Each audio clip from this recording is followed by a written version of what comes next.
Hey family, praise the lord. प्रभु आप सबको आशीष दे। और आज के दिन में प्रार्थना का, बाइबल स्टडी का दूसरा दिन, मैं आप सबको, आपका सबका जो सुन रहेंगे इसे, जो इसे देखेंगे, मैं आपका स्वागत करता हूं प्रभु यीशु मसीह के नाम में। और हम धन्यवाद देते हैं पिता को एक अच्छे दिन के लिए, एक अच्छे अवसर के लिए, इस सौभाग्य के लिए कि हम उसका वचन प्रचार कर पा रहे हैं। और उन सुनने वालों के लिए जो इस वचन को सुनते हैं और इस वचन को समझते हैं। यीशु ने प्रकाशित वाक्य में कहा, धन्य है वे जो इस वचन को सुनते हैं और इसे पढ़ते हैं। तो यहाँ हम वचन को पढ़ रहे हैं और आप इस वचन को सुन रहे हैं। ठीक है, तो हम प्रभु यीशु मसीह के नाम में हम इसे शुरू करते हैं। प्रभु आपके हाथों में देते हैं आज की इस स्टडी को, आज के इस दिन को, इस घंटे को, प्रभु इस समय को। सुनने वाले सभी हृदय, मैं ये प्रार्थना करता हूँ परमेश्वर की ओर लग जाएं। जब ये वीडियो, जब ये ऑडियो उन्हें सुनाई दे, जब ये वचन उन्हें सुनाई दे, उनके हृदय इसमें गड़ जाएं इस वचन में। और जब ये देखी जाए, ये सुनी जाए, ये बहुत सा फल फलाए। यीशु आपके नाम से हम शुरू करते हैं, आमीन। हालेलुया। तो हमने जैसे कल देखा बाइबल का पहला अध्याय उत्पत्ति 1 हमने पढ़ा, पहला चैप्टर। उसमें हमने सीखा कि कैसे परमेश्वर ने सृष्टि करी, कैसे कैसे चीजें उगाई, क्या फल थे, क्या बीज वाले फल थे, आकाश, धरती कैसे बनाया। ठीक है अभी। और आज हम पढ़ेंगे चैप्टर 2। तो ठीक है, इसके अलावा चैप्टर 2 स्टार्ट करने से पहले जो चीज हम पहले अध्याय से सीखते हैं वो क्या है, कि जब भी परमेश्वर कुछ बना रहा है, परमेश्वर कुछ क्रिएट कर रहा है, वो कह रहा है, वो बोल रहा है। अभी तक परमेश्वर ने अपने हाथों का इस्तेमाल नहीं करा है। जब परमेश्वर ने मनुष्य को रचा तब उसने अपने हाथों का इस्तेमाल करा, उसे रचा मिट्टी से। ठीक है, पर जब परमेश्वर सृष्टि को बना रहा है, वो हर एक चीज जो सृष्टि में है, पानी, झरने, नदियां, पशु पक्षी और कोई भी चीज जिसमें जीवन है, ठीक है, प्राण है, आप देखते हो मछलियां और हरी घासें, जो पेड़ बढ़ते हैं, ठीक है, इनमें भी जीवन है। मछलियां और पक्षी, जंतु, पालतू पशु, ये सब कुछ वचन के द्वारा रचे गए हैं। ठीक है, और बाइबल कहती है हम मनुष्यों को अपने स्वरूप और अपनी समानता में बनाएं। यानी ना केवल वो हमारे जैसे दिखेंगे, पर वो हमारे जैसे काम भी कर पाएंगे। यानी जब परमेश्वर हमें ये कह रहा है कि मैं देखो क्या कर रहा हूं, मेरे कामों को देखो, कि मैं मुंह से क्या क्या कर सकता हूं, मैं बोलकर क्या क्या बना सकता हूं, है ना। तो वही यीशु बाद में क्या करते हैं, बोलकर दुष्ट आत्माओं को निकाल देते हैं, बोलकर चीजों को बांध देते हैं, बोलकर चीजों को खोल देते हैं। बाइबल कहती है कि जो भी कुछ तुम धरती पर खोलोगे स्वर्ग में खुल जाएगा, धरती पर बांधोगे स्वर्ग में बन जाएगा। ठीक है, कैसे बांधोगे? बाय माउथ, ठीक है, बोलने के द्वारा, अपने वचनों के द्वारा, कि यीशु के नाम में हम ये बांध देते हैं, यीशु के नाम में हम ये खोल देते हैं, है ना। क्यों परमेश्वर बोलने के ऊपर बल दे रहा है? क्योंकि वो ये समझा रहा है कि जैसे मैं बोलने के द्वारा काम करता हूं, है ना, जैसे मैं बोलने के द्वारा चीजें बनाता हूं, तुम्हें उसके लिए कुछ अलग से करने की जरूरत नहीं है, हाथ पैर मारने की जरूरत नहीं है।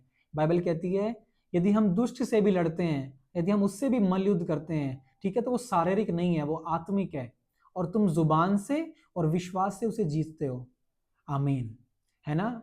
संसार पर विजय पाने वाला कौन है? वही जो ये विश्वास करता है कि यीशु मसीह परमेश्वर का पुत्र है ना। विश्वास करता है और विश्वास बोलता है। परमेश्वर विश्वास करता है अपनी हर एक चीज पर।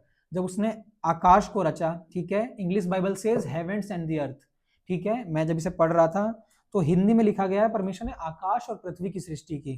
ठीक है, पर हम जब ये कहते हैं, देखो अब थोड़ा ध्यान से सुनना इस चीज को, यहां बाइबल कह रही है आकाश और पृथ्वी, पर जब हम अपनी सोच से देखते हैं कि हमारी पृथ्वी, तो हमें लगता है आकाश भी हमारी पृथ्वी में आता है ना। ऐसा नहीं है। एक आकाश जो हम आंखों से देख रहे हैं, इंग्लिश में लिखा है हेवन एंड अर्थ। ठीक है, इंग्लिश में यदि आप पढ़ी से पढ़ोगे तो लिखा है परमेश्वर ने आदि में स्वर्ग और पृथ्वी की रचना की। अब एक ही वचन से परमेश्वर ने स्वर्ग और उसी वचन से परमेश्वर ने पृथ्वी की रचना की। ठीक है, ऐसा नहीं है कि अरे स्वर्ग तो इतना श्रेष्ठ है तो उसे बनाने के लिए तो मुझे अलग से एक चैप्टर निकालना पड़ेगा। क्योंकि आज हम क्या कहते हैं कि स्वर्ग का राज्य बहुत अच्छा है ना। आज हम क्या कहते हैं, स्वर्ग का राज्य इतना अच्छा है, पृथ्वी पर प्रभु ये राज्य क्यों नहीं है? जब पृथ्वी रची गई थी तो उसी वचन से स्वर्ग बनाया गया था और उसी वचन से ये पृथ्वी बनाई गई थी। ठीक है, आमीन। तो जब परमेश्वर उसी वचन से वो सारी स्वर्ग की चीजें बना रहा है ना। अब देखो क्या हुआ, परमेश्वर ने क्या करा कि अभी तक स्वर्ग नहीं बना था। जब पृथ्वी नहीं बनी स्वर्ग भी नहीं बना, यानी जब तक परमेश्वर के पुत्र हम लोग आदम धरती पर नहीं रह रहे, परमेश्वर भी नहीं रह रहा। आदि में परमेश्वर ने आकाश और पृथ्वी की सृष्टि की, ठीक है। अब पृथ्वी जो है यहाँ टाइम टेबल है। परमेश्वर ने बाद में क्या बनाया? सूरज बनाया, चंद्रमा बनाया। आज जब आप कहते हो कि भाई शाम हो गई है क्योंकि सूरज ढल गया है, जो ये सूरज है और जो ये चंद्रमा है ये टाइम को बताता है, टाइम को दर्शाता है। पर बाइबल ये कहती है कि परमेश्वर सूरज और चंद्रमा से भी पहले है, आदि से भी पहले है, शुरुआत से भी पहले है, बिगिनिंग से भी पहले है।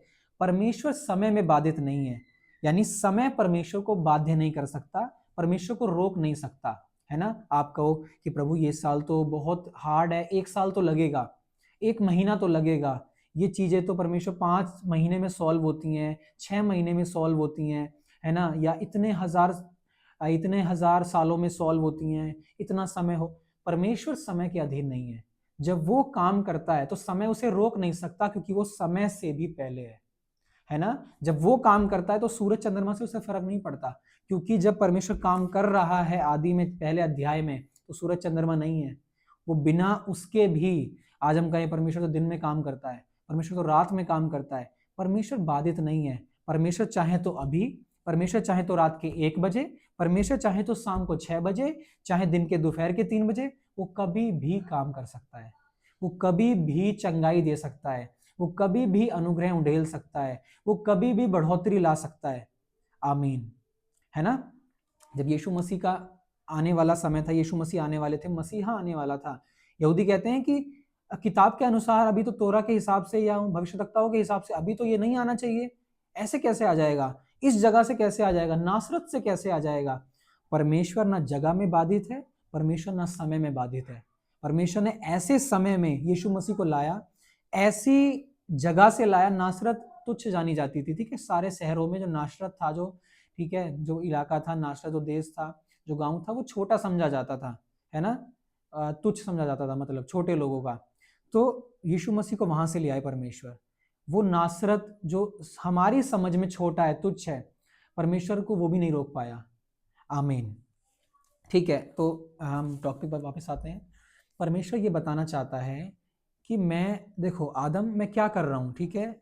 ये किताब जो विश्वास के बारे में बता रही है, ठीक है, ये भी उस व्यक्ति ने लिखी है जो इसके बाद आया। यानी कैसे समझो, सब कहते हैं कि अरे परमेश्वर सारी चीज़ें व्यवस्था के अनुसार होनी चाहिए, सारी चीज़ें उसके अनुसार होनी चाहिए, है ना। मूसा ने तो ये दिया है, मूसा की तो सारी आज्ञाएं माननी चाहिए, ये उसी मूसा ने लिखी है उत्पत्ति, है ना। इस समय व्यवस्था आई नहीं है, परमेश्वर अब भी काम कर रहा है। और परमेश्वर क्या बता रहा है कि मैंने कैसे काम करा। आदम को रचने से पहले वो एक पैटर्न तैयार कर रहा है। परमेश्वर ने कहा, परमेश्वर ने कहा, परमेश्वर ने कहा, अच्छा है, अच्छा है, अच्छा है। मैं आपको ये बताता हूँ, जब तक जीवन में पाप नहीं था, जब तक संसार में पाप नहीं था, हर एक चीज अच्छी थी। परमेश्वर ने अपनी तरफ से कोई भी यूं नहीं दिया कि अरे कम अच्छा है, थोड़ा अच्छा है, अरे थोड़ा बुरा बन गया मुझसे, अब तो आदम थोड़ा परेशान हो जाएगा। नहीं, आदम के अपने पापों के कारण वो फंसा, अपने पापों के कारण वो गिरा, अपने पापों के कारण उसे मेहनत करनी पड़ी। परमेश्वर ने जब अदन दी, परमेश्वर ने जब अदन बनाया, वहां नदियां बनाई, ठीक है, अभी हम अध्याय 2 में पढ़ेंगे। सारी चीजें अच्छी थी, परफेक्ट थी, है ना। उसके अलावा आप कैसे कुछ देख सकते हो। बाइबल ये कहती है, ठीक है, कि परमेश्वर ने कुछ नहीं में से, जब कुछ भी नहीं था, है ना, कुछ भी एग्जिस्ट नहीं करता था, उसमें से परमेश्वर ने कुछ बना दिया, ठीक है। आज यदि आप कहो कि अरे आपको ना कुछ बनाना पड़ेगा, रोटी बना के दिखाओ मुझे, है ना, तो आप आटा लोगे, उसे गूंदोगे, पानी लोगे, तब आप उसे बनाओगे। आप में कुछ नहीं में से कुछ नहीं बनाया, आपने पहले कुछ में से कुछ बनाया, यानी आटे की रोटी बनाई है।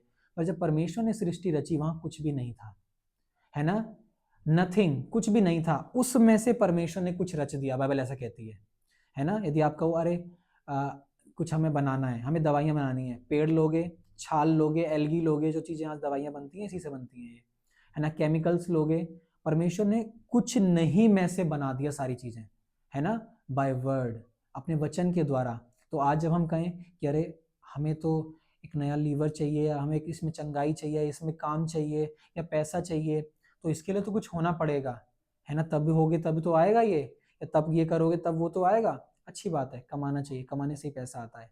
पर यदि आप ऐसी चीज़ों के बारे में हम बात कर रहे हैं कि जहाँ पे अरे हमें तो इसके लिए दवाई ही चाहिए, या हमें तो इसके लिए यही उपचार चाहिए, और ऐसे कैसे हो सकता है, बोलने से कुछ हो जाएगा, ऐसे बोलने से थोड़ी होता है, बड़बड़ाने से थोड़ी कुछ होता है। परमेश्वर ने यहोशू को यही कहा, मेरे वचन पर दिन रात मनन करते रहना, ऐसे तेरे सारे काम सफल होंगे, है ना। तू प्रभावशाली होगा, यानी जो भी कुछ तू करेगा वो सफल हो जाएगा, जिस काम में तू हाथ डालेगा तू सक्सेसफुल हो जाएगा। आमीन। तो परमेश्वर अपने लोगों को आदम को रचने से पहले क्या सिखा रहा है कि देख आदम, सब कुछ अच्छा है, तो तुझे किसी चीज में कमी नहीं निकालनी है। दूसरी बात कि मैंने तुझे अपने स्वरूप में और अपनी समानता में बनाया है, ठीक है। तीसरी बात कि मैंने सब कुछ बोल के बनाया है, तो तुझे भी मेरे बोलने पर विश्वास रखना है, ठीक है। बाइबल कहती है जैसे मसीह है, जैसा मसीह है वैसे हम भी हैं। आमीन, हालेलुया। परमेश्वर ने अपने स्वरूप में बनाया, हम वो सारे काम कर सकते हैं। हम परमेश्वर नहीं है, हम गॉड नहीं है, पर हम सन्स ऑफ गॉड हैं, है ना। परमेश्वर के पुत्र हैं, उसके जैसे काम कर सकते हैं। आमीन, हालेलुया। ठीक है, दूसरा अध्याय हम पढ़ेंगे बाइबल का। यों आकाश और पृथ्वी और उनकी सारी सेना का बनाना समाप्त हो गया, और परमेश्वर ने अपना काम जिसे वह करता था 7वें दिन समाप्त किया, और उसने अपने किए हुए सारे काम से 7वें दिन विश्राम किया। आमीन, ठीक है, विश्राम किया। और परमेश्वर ने 7वें दिन को आशीष दी और पवित्र ठहराया, क्योंकि उसमें उसने सृष्टि की रचना के अपने सारे काम से विश्राम लिया। देखो, अभी जब परमेश्वर काम कर रहा है, परमेश्वर ने सारी चीजें परफेक्ट बनाई हैं, ठीक है, और इसे आप मार्क कर सकते हो। और परमेश्वर ने क्या कहा कि विश्राम लिया। विश्राम क्यों? क्योंकि अब मेरा सारा काम खत्म हो चुका है। ऐसा कुछ भी नहीं है कि जो मुझे अब करना हो, है ना। मुझे अब कुछ भी ऐसा नहीं है कि मुझे जो करना हो। अब क्या है, जब मैं मनुष्य जाति को बनाऊंगा, जब मैं आदम को बनाऊंगा, जब मैं अपने समान किसी को बनाऊंगा, तो मुझे काम करने की जरूरत नहीं पड़ेगी। अब मैंने वो सारी चीजें रख दी हैं जो एक व्यक्ति को जरूरत है, जो एक मनुष्य को जरूरत है। आमीन, है ना। हम आगे पढ़ते हैं, ठीक है, इसे मार्क करना, आगे समझ आएगा कि क्या है इसका मतलब। मनुष्य की उत्पत्ति, ठीक है। अब देखो, जब परमेश्वर ने रेस्ट करा, क्यों? क्योंकि वो अगली आयत में मनुष्य को बनाने वाला है ना। कैसे? कि देखो भाई कुछ भी, और मान लो ये ऑफिस है, ठीक है, हमने सारी कुछ चीजें सेट कर दी हैं क्योंकि कोई आने वाला है, हमने सारी चीजें तैयार कर दी, ठीक है। और अब हमने यह काम करना बंद कर दिया। क्यों? क्योंकि हमें पता है कोई और व्यक्ति आएगा, वो यहाँ साफ सफाई करेगा, वो यहाँ काम करेगा, वो यहाँ चीजें सेट करेगा। अब मेरा काम पूरा हो चुका है, जितना मुझे करना था, इन्हें जोड़ना था, लकड़ी अटैच करनी थी, ठीक है, लाइटिंग करनी थी, जो भी चीजें मुझे लगानी थी, सेट करनी थी, अब मेरा काम खत्म हो गया है, ठीक है। यदि मैं कारपेंटर हूं, मेरा काम खत्म हो गया, मेरा काम लकड़ी का। अब एक दूसरा व्यक्ति आएगा, है ना, पर जब तक कोई नहीं आएगा, मेरी जिम्मेदारी है कि मैं इसकी देखभाल करूं, मैं इसे बनाऊं, सारी चीजें सेट करूं, मैं इसका ध्यान रखूं। सुनो मेरी बात, जब एक कमरा रेंट पर दिया जाता है, ठीक है, जब तक कोई व्यक्ति उसमें रेंट में है ना, उसकी जिम्मेदारी है कि वो सारा संभाल कर रखे, सारा सजा कर रखे, अच्छी चीजें रखे, साफ सफाई रखे। पर जब वो जा रहा होता है ना, तो वो कहता है फाइनली मुझे अब इस काम से आराम मिला, अब मुझे यहाँ झाड़ू नहीं लगानी पड़ेगी, क्योंकि कोई और उसमें आने वाला है। अब किसकी रिस्पॉन्सिबिलिटी है? जो उसमें रहेगा। और उस व्यक्ति ने क्या करा, उस सारे घर में पेंट कराया, उस सारे घर में अच्छी चीजें लगाई, एसी लगाई, फ्रिज लगाई। पर अब वो कह रहा है कि नहीं, मेरे लिए एक अलग स्थान है, ठीक है, मैं तुझसे मिला करूंगा, पर मेरे रहने का स्थान है कहाँ? स्वर्ग है ना। मैंने अपने लिए स्वर्ग बनाया है, तेरे लिए मैंने धरती बनाई है ना, और तू यहाँ पे रहना, सब चीज ध्यान रखना। क्यों? क्योंकि तू क्या है, अरे प्रभु तू कहाँ चला गया मुझे छोड़ के, मैं कैसे इतने बड़े घर का ध्यान रखूंगा। परमेश्वर ने कहा तू मेरे स्वरूप में है, तू मेरी समानता में है, ठीक है। जैसा मैं कर सकता हूँ, यदि मैंने सारा घर संभाल लिया, तू क्यों नहीं संभाल सकता, है ना। ठीक है। और हाँ, आकाश और पृथ्वी की उत्पत्ति का वृत्तांत यह है कि जब वे उत्पन्न हुए, अर्थात जिस दिन यहोवा परमेश्वर ने पृथ्वी और आकाश को बनाया, तब मैदान का कोई भी पौधा भूमि पर ना था, और ना मैदान का कोई छोटा पेड़ उगा था, ठीक है, क्योंकि यहोवा परमेश्वर ने पृथ्वी पर जल नहीं बरसाया था, और भूमि पर खेती करने के लिए मनुष्य भी नहीं था, ठीक है। तो भी कोरा पृथ्वी से उठता था, जिससे सारी भूमि सिंच जाती थी। तब यहोवा परमेश्वर ने आदम को भूमि की मिट्टी से रचा, और उसके नथनों में जीवन का सांस फूंक दिया, और आदम जीवित प्राणी बन गया। सुनो, इससे पहले 5वीं आयत में जब परमेश्वर कह रहा है कि अभी कोई भी पौधा उगा नहीं है, पर परमेश्वर तो पीछे आयतों में ये कह रहा है कि परमेश्वर ने ये रचा, और ये अच्छा है, काम तो खत्म हो चुका है ना। तो फिर अब परमेश्वर क्यों कह रहा है कि अरे घास नहीं उगी है, अभी पौधे नहीं उगे हैं, है ना। अब देखो परमेश्वर ने इमेजिनरी में, मतलब अपने मन में देख लिया कि मैंने बीज डाल दिया है खेती के लिए, फसल के लिए, ठीक है, और पेड़ के लिए, है ना, एकदम। और परमेश्वर ने कहा कि ठीक है, अच्छा है, यानी उसने देख लिया कि जो वो कहता है वो हो जाएगा, है ना। उगा, प्रभु उगा नहीं है अभी, परमेश्वर ने अपने काम से विश्राम भी ले लिया, और वो कह रहा है अभी घास उगी नहीं है है ना, पर वो कह रहा है कि जो मैंने कर दिया है वो हो जाएगा। उसे विश्वास है कि जो मैंने बोल दिया है वो, परमेश्वर का वचन कहता है, जो मेरा एक वचन भी पूरा हुए बिना नहीं रह सकता। यदि उसने कहा कि ये हो जाएगा, है ना, तो वो हो जाएगा। परमेश्वर को नहीं दिखा, हो सकता है परमेश्वर को नहीं दिखा हो कि घास कहाँ है, वो कहाँ है, पर परमेश्वर जानता था जो मैं कहता हूँ वो हो जाएगा, है ना। बाइबल कहती है तुम विश्वास करो कि जो मांगते हो तुम्हें मिल जाएगा, जो कहते हो वो तुम्हारे लिए हो जाएगा, प्रतीति कर लो, है ना, क्योंकि परमेश्वर का स्वरूप ऐसा ही है, क्योंकि जब वो कुछ कहता है अब हो ही जाएगा क्योंकि मैंने कह दिया है। वो वही स्वरूप मनुष्य को देना चाहता है कि जब तुम कुछ कहो तो प्रतीति कर लो कि जो कहता हूँ वो तुम्हारे लिए हो जाएगा। बाइबल कहती है नहीं नहीं हमें ये चीज, आमीन। तो वैसे ही कि आदम, जब मैंने कुछ कहा और वो हो गया, ठीक है, यदि बेशक बीज है अभी धरती के अंदर, क्योंकि परमेश्वर का वचन एक बीज के समान है, आमीन। उसका वचन एक बीज के समान है, उसने अपने वचन को बीज के समान पृथ्वी में बो दिया, और उसे पता है कि मेरा बीज अविनाशी बीज है, ये मर नहीं सकता। यदि मैंने पेड़ का बीज दिया है तो पेड़ उगेगा, उगेगा। वैसे ही जब आज आप कहते हैं प्रभु कि कैसे मैं अपने जीवन में बदलाव लाऊं, कहो, बोलना शुरू करो, मैं चंगा हूँ, मैं आशीषित हूँ, मैं बढ़ रहा हूँ, मैं ग्रो कर रहा हूँ।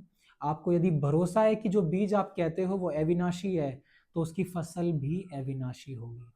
शैतान को दिक्कत इस बात से नहीं है आप कैसा फल फलते हो, शैतान को दिक्कत इस बात से है, वो क्या करने आता है, चोर चोरी करने, घात करने और नाश करने को आता है। इससे पहले कि वो घात करे और इससे पहले कि वो नाश करे, वो चोरी करता है, क्योंकि जब तक वो आपसे कुछ चोरी ना कर ले वो आपको नाश नहीं कर सकता, नाश नहीं कर सकता, घात भी नहीं कर सकता, वो चोरी करता है ना। पर जब आप कहते हो कि प्रभु देखो, वो बीज को चोरी करता है, नाश क्यों नहीं कर देता, बीज को चोरी क्यों करता है, क्योंकि वो उसे नाश नहीं कर सकता, वो उसे मिटा नहीं सकता। परमेश्वर का अविनाशी बीज नाश नहीं किया जा सकता, आमीन, ठीक है। वो यीशु मसीह को नाश नहीं कर पाया, वो परमेश्वर का अविनाशी बीज था, वो उसे नाश नहीं कर पाया। यीशु ने अपनी मर्जी से अपने जीवन को दिया, ठीक है, शैतान के हाथों में, मृत्यु के हाथों में, पर वो अपनी मर्जी से शैतान परमेश्वर के वचन को नाश नहीं कर पाया। तो वैसे ही जब आपको पता है कि ये बीज अविनाशी है ना, और आप बाय फेथ, परमेश्वर कैसे बोल रहा था चीजों को, बाय फेथ, कि ऐसा हो जाए, ऐसा हो जाए, ऐसा हो जाए, और वो देख रहा था, वो आत्मा में देख रहा था, अच्छा है। उसने अब्राहम को कहा कि मैं तुझसे एक जाति उत्पन्न करूंगा, मैं तुझे आशीष दूंगा, तेरे द्वारा राजा उत्पन्न होंगे। परमेश्वर देख चुका था कि राजा उत्पन्न होंगे, अब्राहम नहीं देख पा रहा था।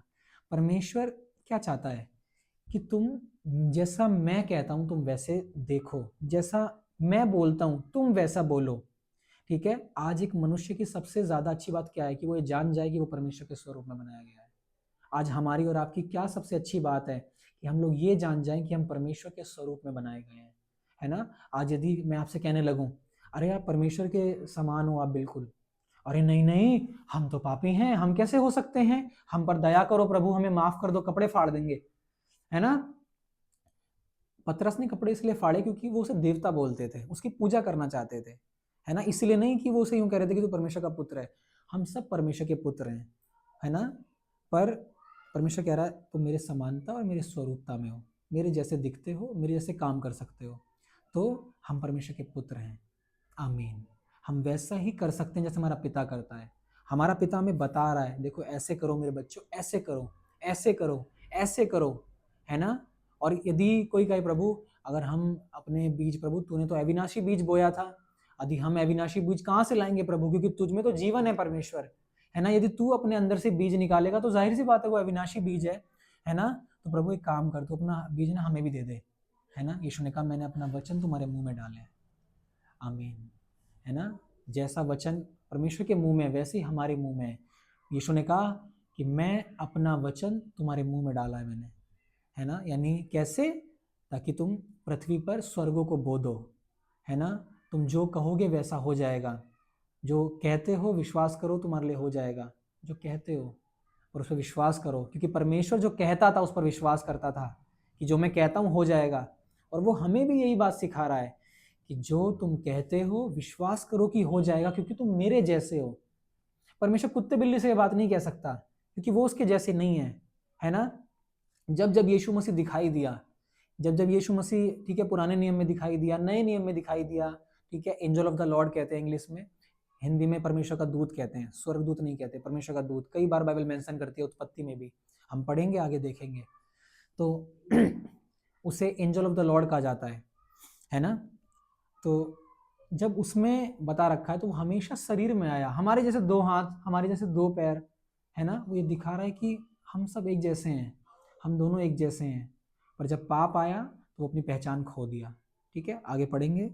और पहले अध्याय से इतनी सारी चीज़ें हैं कि मैं चाहता हूँ कि ये ख़त्म ना हो और मैं इसे बताते रहूँ, बट हमें आगे बढ़ना है, आगे सीखना है। ठीक है, हाँ। तो 5वीं आयत में अभी भूमि पर पौधा हुआ नहीं था, पर परमेश्वर ने विश्वास करा कि जो कहता है वो हो जाएगा, है ना। कोहरा उठता था, अभी किसी ने खेती नहीं करी थी, पर तो भी परमेश्वर ने डाल दिया था और देख लिया था कि उग जाएगा जो मैं कहता हूँ। आमीन। ठीक है, तब यहोवा परमेश्वर ने आदम को भूमि की मिट्टी से रचा और उसके नथनों में जीवन का श्वास फूंक दिया और आदम जीवित प्राणी बन गया।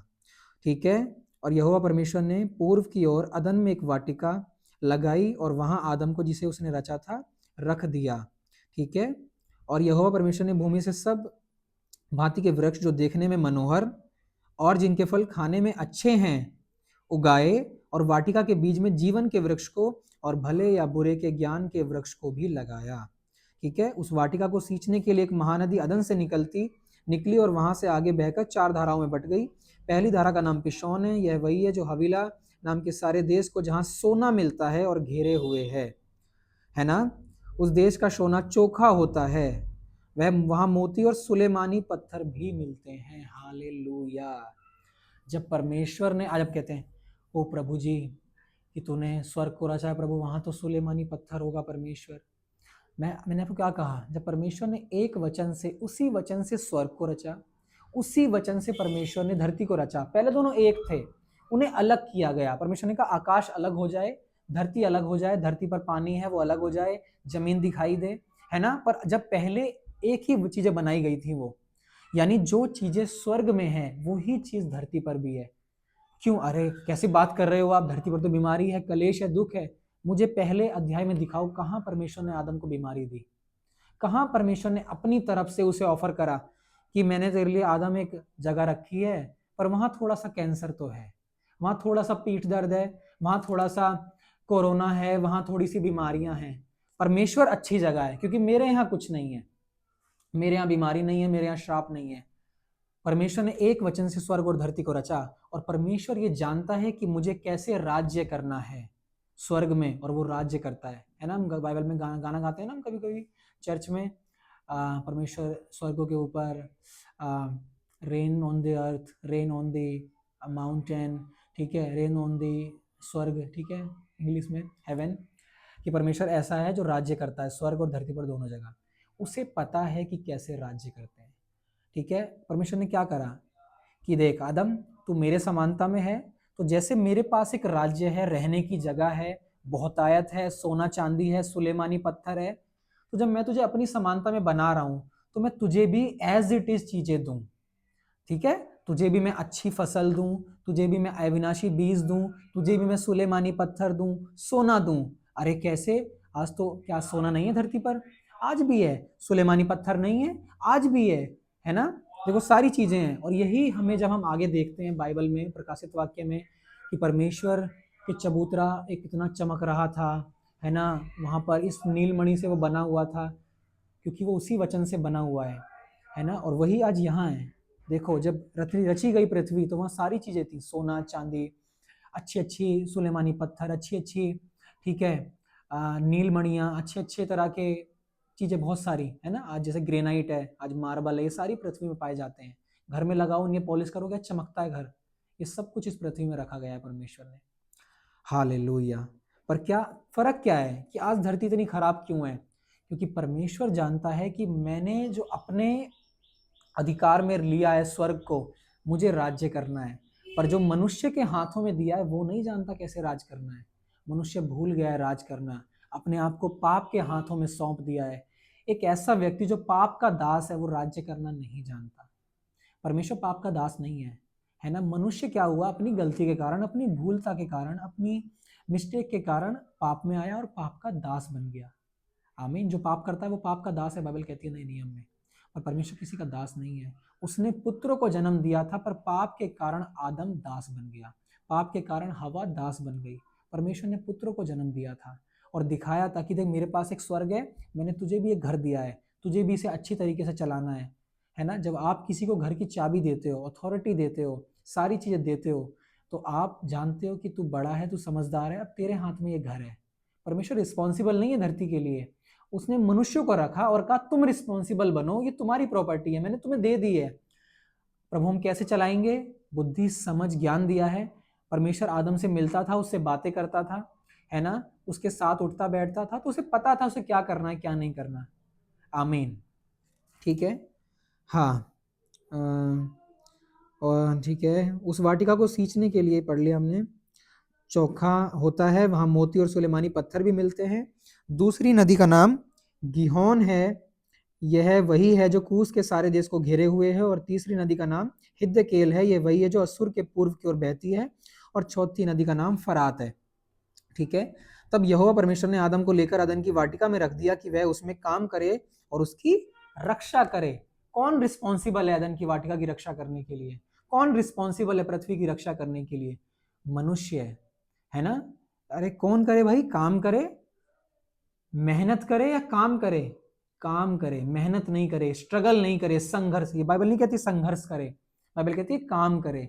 काम नॉर्मल कि कुछ भी, आज जैसे हम कहते हैं ना, अरे हमने थोड़ा सा इधर उधर कुर्सियां उठा दी, थोड़ा सा ये कर लिया, थोड़ा सा वो कर लिया, हमने काम कर लिया। पर कुछ हैं जो खून पसीने से काम कर रहे हैं। परमेश्वर ने यहाँ नहीं लिखा खून पसीने से वो काम करे, परमेश्वर ने लिखा काम करे। ठीक है, नॉर्मल सिंपल टास्क करे कि बस अपनी खेत जोते, जो भी मैंने उसी चीज दी है, फावला चलाए, खुरपी चलाए, पौधे उगाए और अपने घर को बनाए और अच्छा रहे, है ना, सुखी रहे और फले और फूले, आशीष दी उसे, है ना, और उसकी रक्षा करे। तो जब आप यानी ना केवल काम करे पर रक्षा भी करे, यानी आपकी रिस्पॉन्सिबिलिटी है कि जो आपके हाथों में दिया गया है आप उसकी रक्षा करें। आमीन। और यहोवा परमेश्वर ने आदम को यह आज्ञा दी, पहली आज्ञा, ठीक है, तू वाटिका के सब वृक्षों का फल बिना खटके खा सकता है, पर भले या बुरे के ज्ञान का जो वृक्ष है उसका फल तू कभी ना खाना, क्योंकि जिस दिन तू उसका फल खाएगा उसी दिन अवश्य मर जाएगा।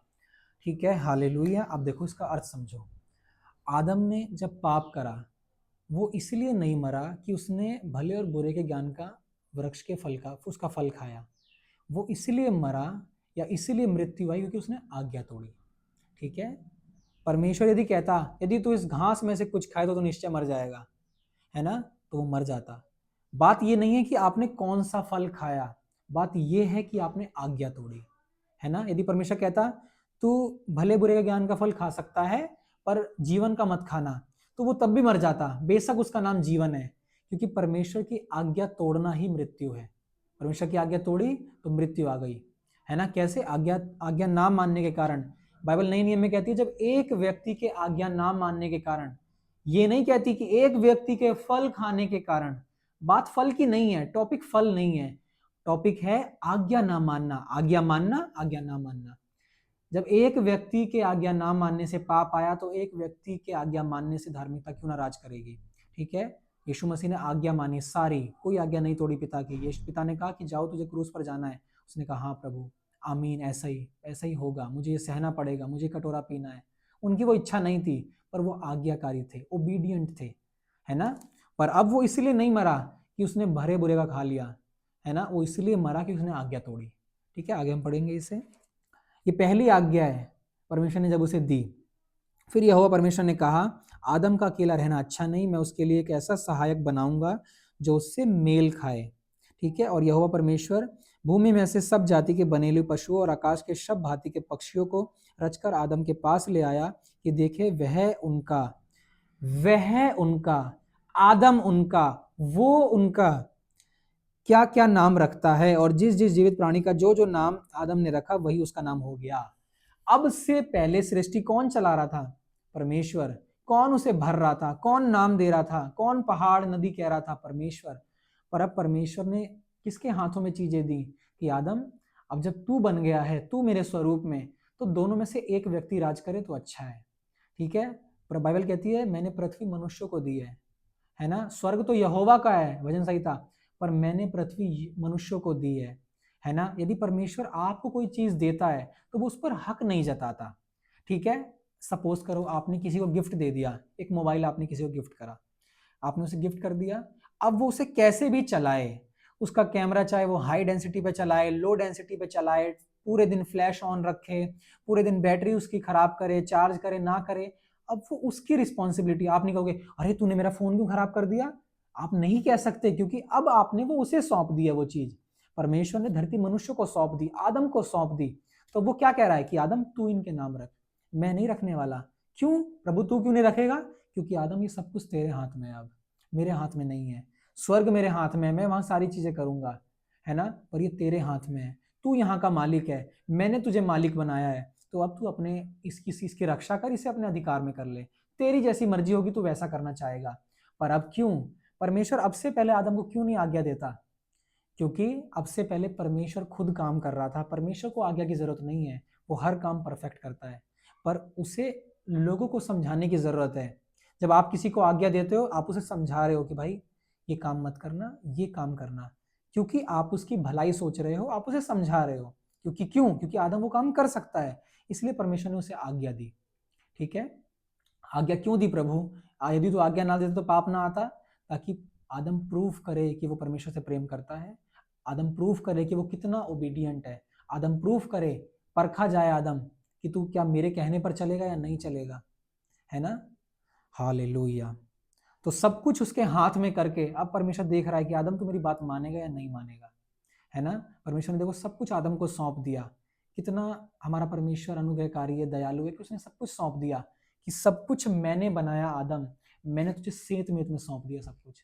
ये मिट्टी जिस पर तू खेती करेगा तूने नहीं रची, ये जो पेड़ हैं ये तूने नहीं बनाए, जो बीज हैं तूने नहीं बनाए, ये सब मैंने बनाया और मैंने तुझे सौंप दिया है। हालेलुया। ठीक है, हाँ, अब क्या, आदम नाम रख रहा है, क्योंकि अब आदम का राज्य आ गया है, आदम की प्रभुता आ गई है। अब परमेश्वर कहता है तू कर, तू जैसा करेगा तेरे हाथ में है, तू जो मर्जी इनके नाम रख, और वही उनके नाम हो गए, बाइबल कहती है ना, हम पढ़ रहे हैं, वही उनके नाम हो गए, वही उनके नाम। परमेश्वर ने नहीं कहा तूने गलत नाम रखा है, नहीं, अब परमेश्वर उसमें इंटरफेयर नहीं कर रहा है, परमेश्वर कह रहा है जैसा तू कहता है वैसा ही ठीक है ना। हालेलुया। हाँ, तब आदम के लिए से ऐसा ही सहायक मिला जो उससे मेल खा सके, तब यहोवा परमेश्वर ने, ठीक है, तब यहोवा परमेश्वर ने 21वीं आयत, आदम को भारी नींद में डाल दिया, और जब वह सो गया तब उसने उसकी एक पसली निकालकर उसकी जगह मांस भर दिया, और यहोवा परमेश्वर ने उस पसली को जो उससे आदम में से निकाली थी स्त्री बना दिया और उसको आदम के पास ले गया। अतः आदम ने कहा अब यह मेरी हड्डियों में की हड्डी और मेरे मांस में का मांस है, इसलिए इसका नाम नारी होगा, क्योंकि वह नर में से निकाली गई है।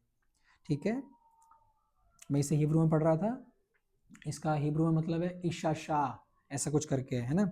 अभी मेरा फ़ोन वहाँ है तो मैं, ठीक है, ईशा शाह ऐसा है, ठीक है। और हिंदी में कहते हैं नर, नर में से नारी।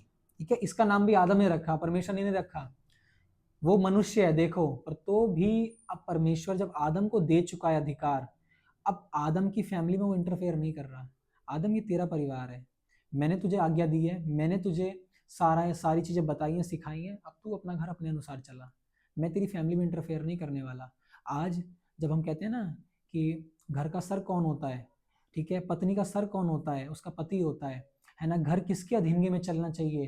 पहले, सबसे पहले यीशु मसीह, फिर उससे सुनने वाला पति, फिर उससे पति से सुनने वाली उसकी पत्नी, है ना, ये एक क्रम है। और पत्नी से सुनने वाले उसके बच्चे, ये क्रम है परमेश्वर के अनुसार जो बाइबल में बताया गया है ना। पर जब ये क्रम, ठीक है, ये पैटर्न बिगड़ जाता है, पत्नी ऊपर आ जाती है, पति नीचे आ जाता है, बच्चे दोनों से ऊपर चले जाते हैं, तो ये बिगड़ जाता है, ये बिब्लिकल नहीं है। बिब्लिकल ये है कि पहले पति, ठीक है, फिर पत्नी, फिर बच्चे, और सबसे ऊपर पति के ऊपर मसीह। आमीन। ठीक है, अब नर जो नारी है उसका नाम भी जो भी है आदम ने ही रखा, परमेश्वर ने नहीं रखा। तेरी फैमिली है आदम, मैंने तुझे दे दिया है, सब कुछ सौंप दिया है, तू नाम रख, तेरे बच्चे होंगे उनके नाम भी तू रख, तेरे बच्चों के बच्चे होंगे उनके नाम भी तू रख, तुम्हारा परिवार है, तुम्हारा सारा राज्य है, तुम इसे संभालो, मैंने तुम्हारे हाथों में दे दिया है। ठीक है। हाँ। इस कारण पुरुष अपने, ठीक है, निकाली गई है, इस कारण पुरुष अपने माता पिता को छोड़कर अपनी पत्नी से मिला रहेगा और वे एक ही तन बने रहेंगे। आदम और उसकी पत्नी दोनों नंगे थे पर लजाते ना थे। ठीक है। आप कब लजाते हो? जब पाप का ज्ञान होता है। अभी तक आदम नंगा है, ठीक है, परमेश्वर के आगे खड़ा है और वो उनकी पत्नी, पति पत्नी दूसरे को देख रहे हैं, उन्हें कोई शर्म नहीं है, कोई लज्जा नहीं है अभी, है ना, क्योंकि परमेश्वर ने लज्जा को जन्म ही नहीं दिया। वो कोई भी चीज जो आपको लज्जित करती है, आपको शर्मिंदा करती है, परमेश्वर की ओर से नहीं है। परमेश्वर आपको लज्जित नहीं करता है ना, क्योंकि परमेश्वर जो भी कुछ बना रहा है अभी लज्जा कहीं नहीं है। लज्जा कब आई? जब पाप आया, है ना, लज्जा पाप के बाद आई। अब तक कोई लज्जा नहीं है, वो एक दूसरे को देख रहे हैं, परमेश्वर उन्हें देख रहा है, कोई कुछ नहीं है। हालेलुया। ठीक है। ठीक है, अभी हम इतना ही कवर करेंगे सेकंड चैप्टर। और ठीक है, जो चीज़ सीखनी है मैं आपको बता देता हूँ। हालेलुया। ठीक है, तो हमने क्या सीखा? परमेश्वर ने मनुष्य को अपने स्वरूप में बनाया, अपनी समानता में बनाया, ठीक है, उसे पृथ्वी पर अधिकार दिया, सारी चीज़ें उसके लिए अवेलेबल कराई, बीमारी नहीं थी, गरीबी नहीं थी, श्राप नहीं था कहीं। अभी मैं 2 अध्याय पढ़ चुका हूँ, श्राप कहीं भी नहीं आया अभी तक। ठीक है, अभी तक परमेश्वर बात कर रहा है, क्योंकि अभी शैतान यहाँ नहीं आया है। ठीक है, अभी सांप नहीं आया है, अभी इब्लिस नहीं आया है, अभी परमेश्वर है और मनुष्य है, परमेश्वर और मनुष्य है, और कोई पाप नहीं है अभी तक, है ना, कोई लज्जा नहीं है, कोई शर्मिंदगी नहीं है, कोई बीमारी नहीं है, कोई रोग नहीं है, सब कुछ अच्छा है, हरा भरा है, सब खेल खा रहे हैं, खुश हैं, है ना। और उसके अलावा परमेश्वर हमें यहाँ क्या सिखाता है कि देखो, जो हम सीख रहे हैं 18वीं आयत से देखा हमने, और ये 12वीं आयत के बाद से देखो, जब परमेश्वर ने स्वर्ग और पृथ्वी को रचा, दोनों एक ही वचन से रचे गए, एक जैसी ही दोनों जगह भरपूरी है। हम क्या कहते हैं? प्रभु जैसा तेरा राज्य स्वर्ग में व धरती पर आए। क्यों? क्योंकि धरती पर से स्वर्ग का राज्य उठ गया है ना। क्यों? क्योंकि यीशु ने कहा था, हम यीशु ने कहा प्रार्थना करो, हे पिता तू जो स्वर्ग में है, तेरा नाम पवित्र माना जाए, तेरा राज्य आए। क्यों? क्योंकि जब पाप आया तो परमेश्वर का राज्य उठ गया धरती से, है ना। उसके पुत्र के द्वारा अब उसका राज्य फैल रहा है, पर पाप ने उस राज्य को बंद कर दिया। ठीक है, मनुष्य जाति उससे रहित हो गई, उससे हट गई बिल्कुल, है ना। पहले परमेश्वर का राज्य और मनुष्य ऐसे थे, पाप आया, परमेश्वर का राज्य हट गया, दूर हो गया, और यीशु मसीह फिर से उस राज्य को लेकर आए। हालेलुया, है ना, क्योंकि परमेश्वर पवित्र है, उसका राज्य सारा आशीषित है। ठीक है, पापियों के लिए नहीं है, परमेश्वर शुद्ध है। कोई भी जब आदम परमेश्वर से मिलता था, परमेश्वर की उपस्थिति में आता जाता था, कि आदम ने पाप नहीं किया था। परमेश्वर पवित्र है, परमेश्वर ने कहा मैं पवित्र हूँ, तुम भी पवित्र बनो, है ना। आप सूरज से ये नहीं कह सकते अरे तू इतना क्यों जल रहा है, मैं तेरे पास आऊंगा तो जल जाऊंगा, वो उसका नेचर है। सूरज चमकेगा ही, आग ही छोड़ेगा, वो नेचर है। परमेश्वर धधकती हुई आग है, पवित्र है, वो उसका नेचर है, कोई अपवित्र चीज उसके पास नहीं जा सकती, है ना। परमेश्वर ने जब सृष्टि रची, सब कुछ बना दिया, अब वो आपके अधिकार में है। बोलो ये मेरे अधिकार में है, संसार मेरे अधिकार में है, हर एक मेरा शरीर, मेरा अंग, हर एक पहाड़, नदी, झरने, ये सारा संसार जो प्रभु ने रचा अपने वचन के द्वारा मेरे हाथ में है, और उसने अपना वचन जो अविनाशी है मेरे मुंह में डाला है। तो जब परमेश्वर अपने अविनाशी बीज के द्वारा एक अविनाशी राज्य को खड़ा कर सकता है, तो जब मैं अपने मुंह से वही अविनाशी बीज बोऊंगा, तो वहां भी एक अविनाशी राज्य खड़ा होगा यीशु के नाम में। आमीन। आप देखते हो आपको बीमारी है, आपको देखते हो आपको रोग है, आपको टेंशन है, अभी तक 2 अध्यायों में कहीं नहीं है कुछ भी टेंशन, डिप्रेशन, कुछ भी नहीं है ना। तो आप कह सकते हो प्रभु जैसे तेरा वचन तेरे मुंह में, मेरे मुंह में, क्योंकि बाइबल कहती है पुराने नियम में ही, भविष्यवक्ता के समय में, कि मैंने अपना वचन तेरे मुंह में डाला है, कि तू पृथ्वी पर स्वर्गों को बो दे। क्यों? क्योंकि राज्य चलाना नहीं आया मनुष्यों को, और परमेश्वर एडवाइस दे रहा है, सलाह दे रहा है कि बो, क्योंकि यदि मेरा राज्य नहीं होगा तो आदन के समान भरपूरी नहीं होने वाली, सोना चांदी नहीं होने वाला, गरीबी होगी, श्राप होगी। और जब तुम मेरे वचन को बोलते हो, मेरे वचन पर खड़े होते हो, ठीक है, पहला वचन क्या? कि यीशु मसीह तू मेरा परमेश्वर उद्धार करता है प्रभु, ठीक है, मेरे पाप तूने ले लिए, अब आप पाप से अलग हो गए, अब बोना शुरू करो। ठीक है, परमेश्वर शुद्ध था, पर तो भी उसे सब कुछ बोलना पड़ा, बनाना पड़ा, अलग अलग वचन देने पड़े। घास के लिए अलग वचन दिया, आकाश के लिए अलग वचन दिया, पानी के लिए अलग वचन दिया, मछलियों के लिए अलग वचन दिया। तो एक वचन में मसीह हो, सीमित मत रहो। वाइड हो जाओ। चंगाई के लिए अलग वचन है, भरपूरी के लिए अलग वचन है, अमीरी के लिए अलग वचन है, ठीक है, खाने पीने के लिए अलग वचन है, शरीर के लिए अलग वचन है, और बच्चों के लिए अलग वचन है, बीबी के लिए अलग वचन है। हर एक चीज के लिए वचन अलग अलग है। जहां कमी दिखे बाइबल खोलो और देखो प्रभु कौन सी आयत मुझे हियाव देती है कि मैं तेरे आगे इस चीज को कह सकूं। और अपने घर में देखो, जैसे परमेश्वर अपनी पृथ्वी को देख रहा था, ठीक है, संसार को देख रहा था और कह रहा था ऐसा हो जाए, ऐसा हो जाए, केवल बोल रहा था और उसने मन में विश्वास था कि जो कहता हूं वो हो जाएगा। यीशु ने कहा तुम भी जब कहते हो तो विश्वास करो, प्रीति कर लो, जो कहता हूं वो हो जाएगा। हालेलुया, हालेलुया, है ना। ठीक है, इसी के साथ हमारा दूसरा अध्याय होता है पूरा, और हम प्रार्थना करेंगे, ठीक है, आप सभी के लिए। और सबसे अच्छा ये कि हम वचन को सीख पाएं। और देखिए, ज़्यादा प्रार्थना करना बहुत अच्छी बात है, प्रार्थना करनी चाहिए। और जैसे जैसे हम वचन में बढ़ रहे हैं, ठीक है, यदि आप वचन को सुन रहे हो ध्यान से, इसे अपने शरीर में बैठने दे रहे हो, अपनी आत्मा में बैठने दे रहे हो, तो आपकी प्रार्थना अच्छी होनी शुरू हो जाएंगी। धीरे धीरे आपकी प्रार्थनाओं में इंप्रूवमेंट आएगी। अभी आपने 2 अध्याय पढ़े, आपको समझ आ गया होगा कि मुझे क्या बोलना है, आपको समझ आ गया होगा कि मैं कौन हूँ, आपको समझ आ गया होगा कि मैं परमेश्वर की समानता में हूँ, उसके स्वरूप में हूँ, है ना। और आपको समझ आ गया होगा कि बीमारी तो परमेश्वर की ओर से नहीं है। यानी आपके विचार बदले, आपके विचार बदलेंगे, आपका हृदय बदलेगा, आपका हृदय बदलेगा, आपकी जुबान बदलेगी, आपकी जुबान बदलेगी, आपके हालात बदल जाएंगे। आमीन। ठीक है, छोटी सी प्रार्थना के साथ। धन्यवाद पिता परमेश्वर इस वचन के लिए जो आपने दिया प्रभु खुदा। एक एक वचन, वो घास, वो हरियाली, आपका अविनाशी बीज, आपका स्वरूप और आपकी समानता के लिए हम धन्यवाद देते हैं प्रभु यीशु मसीह। परमेश्वर आपने सब कुछ अच्छा बनाया, हमारे लिए सब कुछ अच्छा रखा।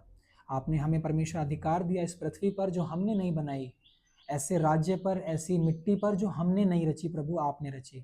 प्रभु यीशु मसीह, हम परमेश्वर आपके राज्य को बोते हैं प्रभु, आपके अच्छे वचनों को बोते हैं परमेश्वर, क्योंकि आपने वचन हमारे मुंह में डाले हैं प्रभु। हम अच्छाई को बोलते हैं प्रभु, अपने मुंह से आपका धन्यवाद करते हैं परमेश्वर। और वो हर एक जगह, यदि आपके किसी जगह में अंधियारा है, आपके किसी जगह में बीमारी है, मैं यीशु के नाम से प्रार्थना करता हूँ, ठीक है। यदि आप इन्हें 10 साल बाद भी इस वीडियो को सुनोगे, मैं ये विश्वास करता हूँ कि परमेश्वर वैसा ही प्रभाव डालेगा जैसे ये आज डालने वाला है। प्रभु यीशु के नाम से वो हर एक चीज़ जहाँ तुम्हें लग रहा है कि ये मृत्यु है, जहाँ बेदारी, जहाँ घटी है, जहाँ कमी है, और जहाँ कोई भी श्राप है, बंधन है, परमेश्वर ने श्राप को नहीं रचा, परमेश्वर ने बंधनों को नहीं रचा, परमेश्वर ने बीमारियों को नहीं रचा। आज वो सारी जगह आशीषित हो जाएं यीशु के नाम से। वो सारी जगह चंगी हो जाएं, आपके सारे अंग चंगे हो जाएं, सारी बीमारियां जाती रहें यीशु के नाम में। आपके जीवनों में, आपके शरीरों में चंगाई के नए पौधे उगें यीशु के नाम से।